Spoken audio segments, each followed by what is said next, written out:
Pendant les 3 premières années de l'invasion de Vladimir Poutine, l'Ukraine s'est concentrée sur la défense. Elle n'avait pas le choix. Les forces maraudeuses de la Russie auraient conquis encore plus de territoire qu'elles ne l'avaient déjà fait sans les courageux défenseurs ukrainiens. Cependant, la défense seule ne suffit pas pour gagner une guerre. L'Ukraine le sait. C'est pourquoi, en 2025, elle s'est mis en place une nouvelle stratégie brutale conçue pour rendre les Russes misérables, jusqu'à ce qu'ils finissent par céder. L'Ukraine rend la vie en Russie cauchemardesque pour les civils ordinaires.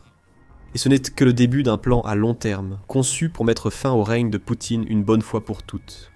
Pour commencer, il est important de mettre les choses au clair. En disant que l'Ukraine cherche à rendre la vie infernale au peuple russe, cela ne veut pas dire qu'elle va commencer à lancer des attaques directes contre les civils. C'est une tactique de Poutine. Et c'est une tactique que le dirigeant russe utilise avec des conséquences terribles tout au long de la guerre qu'il a déclenchée. Selon les Nations Unies, la période du 1er décembre 2024 au 31 mai 2025 a vu la Russie tuer 968 civils et en blesser 4807 autres. Cela représentait une augmentation de 37% par rapport à la même période de l'année précédente. En juin, les attaques de la Russie contre les civils ukrainiens se sont intensifiées. La mission de surveillance des droits de l'homme des Nations Unies en Ukraine indique que les attaques de drones, beaucoup plus importantes de Poutine contre les villes ukrainiennes, ont entraîné la mort de 232 personnes et blessé 1343 autres, rien que ce mois-là. La chef de la mission, Danielle Bell, a expliqué en quoi consiste la stratégie de la Russie. Les civils à travers l'Ukraine font face à des niveaux de souffrance que nous n'avons pas vus depuis plus de 3 ans. La recrudescence des frappes de missiles et de drones à longue portée à travers le pays a apporté encore plus de morts et de destruction aux civils loin de la ligne de front. Elle a déclaré, en révélant ces chiffres, que l'Ukraine pourrait très facilement suivre l'exemple de Poutine avec sa nouvelle stratégie. Elle dispose de nombreux drones et missiles à longue portée qu'elle pourrait utiliser pour infliger des dégâts. Autant de dégâts que Poutine en inflige à l'Ukraine, mais cette fois sur les civils russes. Mais ce n'est pas ainsi que l'Ukraine agit. Elle s'intéresse bien plus aux cibles militaires légitimes qu'à un bain de sang gratuit. Et elle ne veut pas non plus donner à Poutine l'occasion de présenter l'Ukraine comme des terroristes. Ce qui nous ramène à la nouvelle stratégie intelligente de l'Ukraine. S'il ne s'agit pas d'attaques directes contre les civils, que fait donc l'Ukraine pour rendre la vie en Russie aussi cauchemardesque ? Le National Security Journal a la réponse, grâce à un journaliste nommé Stefan Silver. Le 28 juillet, Silva a écrit que l'Ukraine prévoit de rendre la vie ordinaire impossible pour le Russe moyen. Elle prévoit de ramener la guerre que Poutine a commencée chez lui, en Russie. Pas en tuant des civils, mais en perturbant systématiquement la vie des civils, au point qu'il leur soit impossible d'ignorer la guerre que Poutine mène. Moscou est et restera une cible clé de cette perturbation. Cependant, l'Ukraine espère pouvoir appliquer sa nouvelle stratégie dans toute la Russie, afin de montrer à tous les civils russes que la guerre de Poutine peut les toucher autant qu'elle touche l'Ukraine. Les drones longue portée sont au cœur de cette stratégie. L'objectif de l'Ukraine, qui sera abordé plus en détail plus tard dans la vidéo, est de confronter une population russe qui jusqu'à présent a été relativement épargnée par la guerre en Ukraine et de l'y exposer. Et grâce à cette exposition, l'Ukraine espère pouvoir créer un tel mécontentement massif à l'intérieur de la Russie que Vladimir Poutine sera contraint de reconsidérer son invasion. La clé de cette nouvelle stratégie ukrainienne consiste à créer des problèmes de déplacement pour la population russe. Cela peut paraître étrange comme approche. Les problèmes de déplacement seraient certes un léger désagrément, mais sont-ils vraiment suffisants pour changer la perception de Poutine en Russie ? Potentiellement, et pour une raison simple. L'immensité de la Russie fait que la capacité de voyager est une nécessité pour le Russe moyen. Et même pour les Russes qui n'ont pas à parcourir de grandes distances pour voir leurs amis ou leurs proches dans d'autres oblasts, les perturbations peuvent suffire à leur coûter des années d'économie. L'Ukraine crée ces problèmes de déplacement avec ses frappes de drones à longue portée. Ces drones, qui visent principalement les installations militaires et pétrolières russes, ont pour objectif secondaire de fermer les aéroports du pays. Ces fermetures sont temporaires, mais elles sont imposées à chaque fois que les défenses aériennes russes doivent réagir à une menace aérienne entrante. Après tout, Poutine ne peut pas risquer que ses propres défenses aériennes abattent accidentellement un avion de ligne rempli de passagers russes. La Russie est donc obligée de prendre la décision difficile de fermer le trafic aérien chaque fois que l'Ukraine lance une attaque de drone. S'il y a le moindre doute sur l'importance de ce nouvel aspect de la stratégie de l'Ukraine, la Novaya Gazeta a écrit le 14 juillet que ces fermetures d'aéroports sont intentionnelles et deviennent de plus en plus fréquentes. Elle indique que les aéroports russes ont été contraints de fermer 604 fois depuis que Poutine a lancé sa guerre. Étant donné que la guerre a duré environ 3 ans et demi, cela nous donnerait une moyenne de 172 fermetures d'aéroports par an, mais cette moyenne ne raconte pas toute l'histoire. La réalité, c'est que 2025 a connu plus de ces fermetures que n'importe quelle autre année de la guerre, représentant à elle seule 75% d'entre elles, rien que pendant les 6 premiers mois de l'année. Entre 2022 et 2024, il y a eu 149 fermetures d'aéroports. C'est inférieur à la moyenne annuelle mentionnée précédemment, ce qui montre que les aéroports n'étaient pas une priorité pour l'Ukraine pendant une grande partie de la guerre. Les 455 autres fermetures, soit 75%, des 604 au total, ont eu lieu en 2025. Ce n'est pas une coïncidence, c'est un schéma qui nous montre précisément ce que l'Ukraine essaie d'accomplir avec sa nouvelle stratégie. L'afflux de chiffres se poursuit. Le même rapport de la Novaya Gazeta couvre également une période de graves perturbations aériennes que l'Ukraine a imposées à la Russie entre le 5 et le 7 juillet. Au cours de ces 3 jours, la Russie a été contrainte de détourner 88 vols grâce aux drones ukrainiens. 1900 autres vols ont été retardés et 500 supplémentaires ont été annulés. La Novaya Gazeta estime que la perturbation a touché 40 000 passagers. Tous ont eu un aperçu bref et brutal du fait que la guerre de Poutine peut leur causer de sérieux problèmes. Le Guardian a donné un visage humain aux perturbations causées par l'Ukraine. Il a interviewé Vladimir Tchevatchouk et sa femme alors qu'ils étaient bloqués à l'aéroport de Tcheremetyevo, assis au milieu de leurs valises. La famille était censée prendre un vol pour la Turquie, où elle devait profiter de vacances d'été tant attendues. Ils sont restés à l'aéroport une journée et une nuit, tous les vols étant suspendus. Après avoir dormi sur le sol en béton froid de l'aéroport, ils se sont réveillés avec une annonce indiquant que leur vol avait été reprogrammé pour la semaine suivante. « Nous avons épargné 1 an pour ce voyage », a confié Tchevatchouk au Guardian. « Notre hôtel et la location de voitures sont non remboursables, et il nous est impossible de reporter. » Bien sûr, ce genre de désagrément est mineur comparé aux horreurs quotidiennes auxquelles sont confrontés les citoyens ukrainiens à cause de la guerre de Poutine. Cependant, trivial ne veut pas dire sans conséquences. La famille Tchevatchouk n'est qu'une parmi des milliers qui ont été forcés de faire face à ce genre de problème de voyage. Et à chaque vol annulé ou retardé, des milliers de dollars disparaissent des comptes bancaires des Russes ordinaires. Même si les vols sont reprogrammés, comme ce fut le cas pour la famille Tchevatchouk, cela n'aide pas en ce qui concerne les hôtels, les véhicules et d'autres choses qui ont déjà été payées. La nouvelle stratégie de l'Ukraine lui permet de frapper les Russes au portefeuille, à un moment où ils peinent déjà avec une économie russe en difficulté. Ces personnes ont eu une petite bonne nouvelle en juillet, lorsque la Banque centrale de Russie a annoncé qu'elle abaissait le taux d'intérêt directeur du pays de 2 points. Mais même cette baisse de 2 points signifie que les Russes doivent faire face à des taux d'intérêt de 18% sur tous les prêts qu'ils souhaitent contracter. L'inflation est également galopante en Russie, atteignant 94% en juin. Encore une fois, il s'agit d'une baisse par rapport au mois précédent, mais cela reste un taux d'inflation élevé. De plus, la Russie a connu 3 mois en 2025 où l'inflation a dépassé les 10%. Ces problèmes économiques signifient que le rouble des Russes ordinaires ne va pas aussi loin qu'avant. Perdre encore plus d'argent à cause des perturbations de voyage est la dernière chose que ces civils souhaitent. Et il n'y a pas que les civils russes qui ressentent la pression financière de la nouvelle stratégie de l'Ukraine. Les compagnies aériennes russes perdent également des millions de dollars.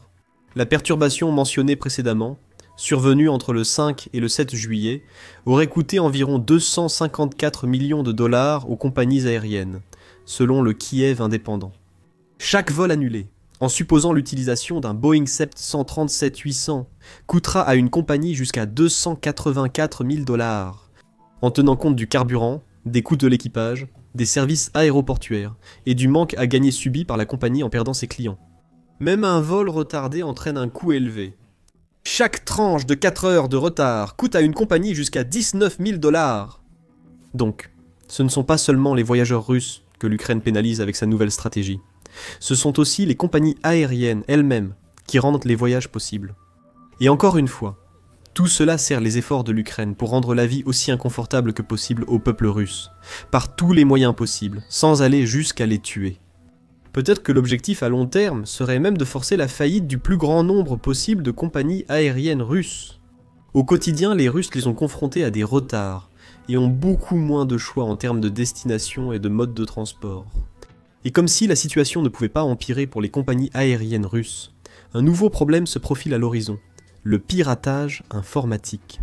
Le 28 juillet, The Guardian a rapporté qu'un groupe de hackers pro-ukrainiens avait réussi à mener une cyberattaque contre les systèmes d'Aeroflot, qui est une compagnie aérienne russe.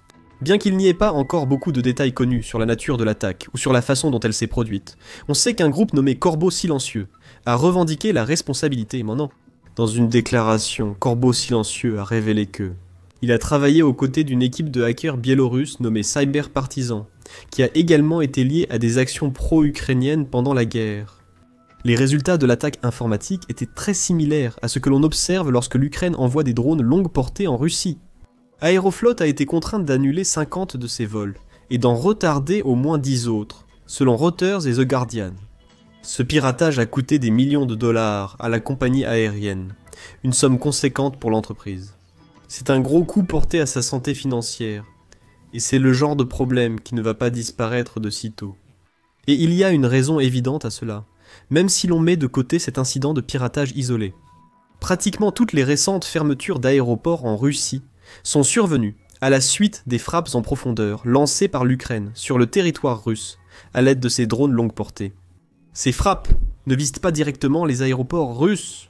Aucune bombe ne tombe sur le tarmac, et aucun avion de ligne russe ne prend feu à cause des drones ukrainiens. À la place, l'Ukraine utilise ces frappes en profondeur pour toucher des cibles militaires russes clés. Ces dernières se situent près des aéroports, imposant leur fermeture. C'est une approche qui fait d'une pierre deux coups. Et c'est une stratégie qui n'a fait que s'intensifier en 2025. La Russie fait face à un énorme dilemme concernant les frappes en profondeur, car l'Ukraine a intensifié ses attaques de drones vers la fin du mois de mars. Radio Free Europe Radio Liberty a rapporté cela. Le secteur énergétique russe à lui seul a subi 714 millions de dollars de dégâts causés par les frappes en profondeur de l'Ukraine entre septembre 2024 et le 12 février 2025. Ce chiffre provient d'une analyse de plus de 100 images satellites, montrant l'avant et l'après des principaux sites énergétiques russes. Une seule frappe ukrainienne à Toropets a également coûté à la Russie entre 30 000 et 160 000 tonnes de munitions, rapporte également la même source. Le remplacement de ces munitions engendre des coûts supplémentaires pour la Russie. De plus, sa destruction l'empêche d'être acheminée vers les lignes de front. La pression sur les forces ukrainiennes est ainsi allégée, ce qui signifie que la guerre va encore se prolonger.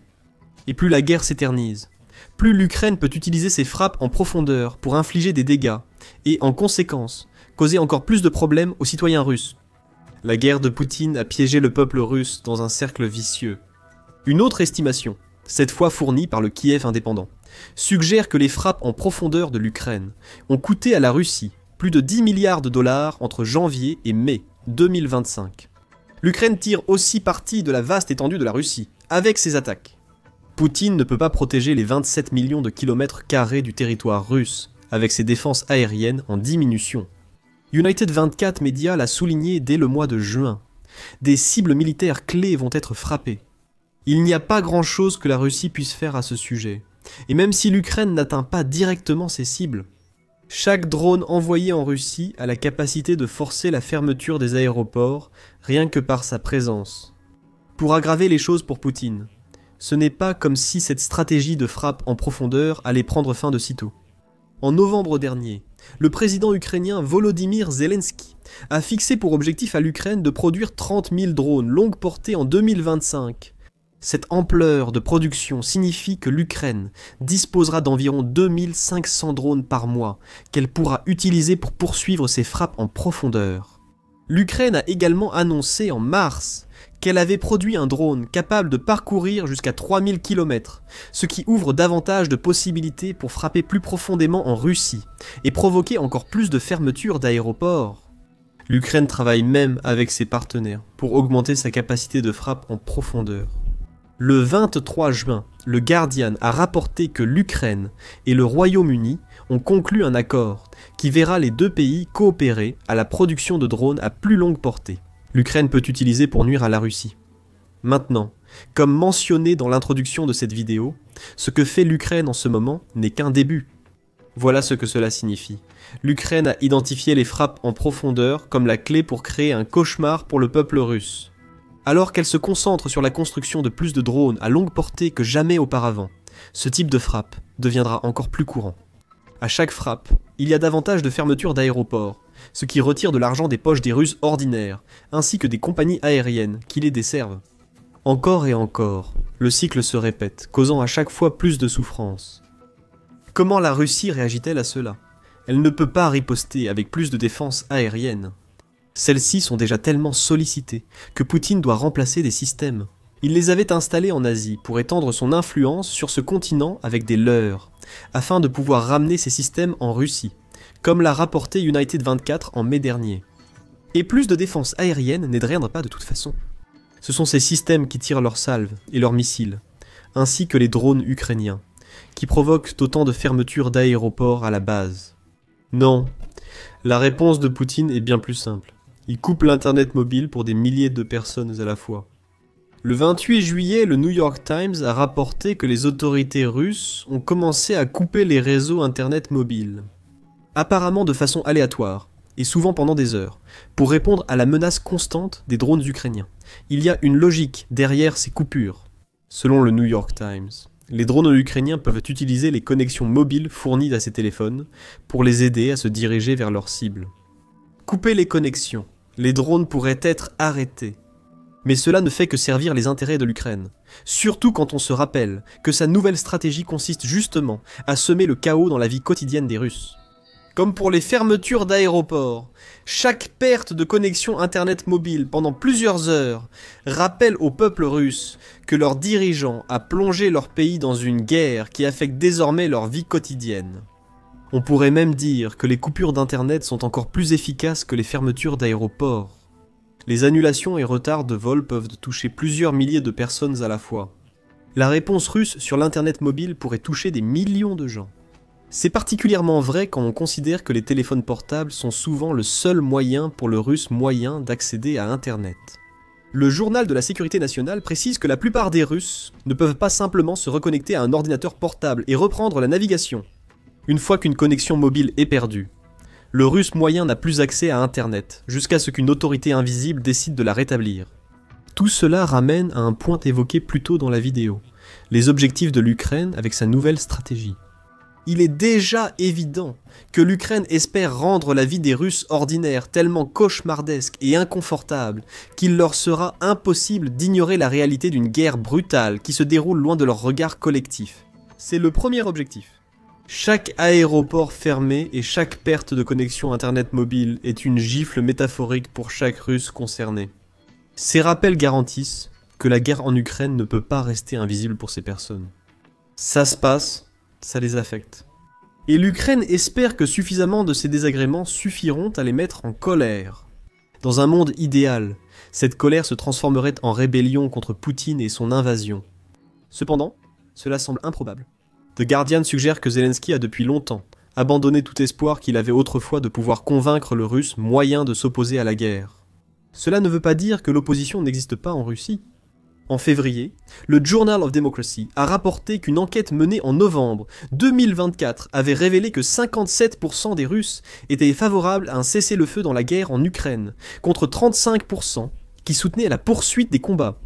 C'est le signe que, quelle que soit l'envie qu'il y avait pour l'invasion de Poutine, elle commence à s'estomper. Mais Volodymyr Zelensky ne peut pas compter sur cette baisse d'enthousiasme pour renverser complètement l'opinion publique contre Vladimir Poutine au point que le dirigeant russe soit démis de ses fonctions. Mais cela ne veut pas dire que Volodymyr Zelensky a perdu espoir de chasser Vladimir Poutine du pouvoir en Russie. S'il ne réussit pas à convaincre les Russes d'agir, il pourrait le faire lui-même. en raison des pertes financières considérables que la stratégie de frappe en profondeur de l'Ukraine inflige à la Russie. Chaque jour, les Russes perdent des milliers de dollars grâce à la nouvelle approche de l'Ukraine. Ces entreprises, et Vladimir Poutine lui-même, perdent des centaines de millions, voire des milliards, à un moment où l'économie russe est déjà en difficulté. C'est l'objectif principal. L'Ukraine espère pouvoir utiliser sa nouvelle stratégie pour infliger un coup monétaire si élevé à la Russie que Vladimir Poutine sera contraint de mettre fin à cette guerre. Et si cette guerre se termine sans que Vladimir Poutine atteigne son objectif d'absorber l'Ukraine dans la Russie, il devient vulnérable face à quiconque souhaite prendre sa place. Dorénavant, les frappes en profondeur ne sont plus les seuls soucis de Vladimir Poutine et son entourage. L'Ukraine vient d'arracher la jugulaire de la Russie et assèche ses artères pétrolières, ce qui cause encore plus de problèmes à Vladimir Poutine, à son armée et à son peuple. Pour en savoir plus, regardez notre vidéo et n'oubliez pas de vous abonner à Military Show pour suivre toutes les dernières tactiques utilisées par l'Ukraine pour contrer l'agression russe.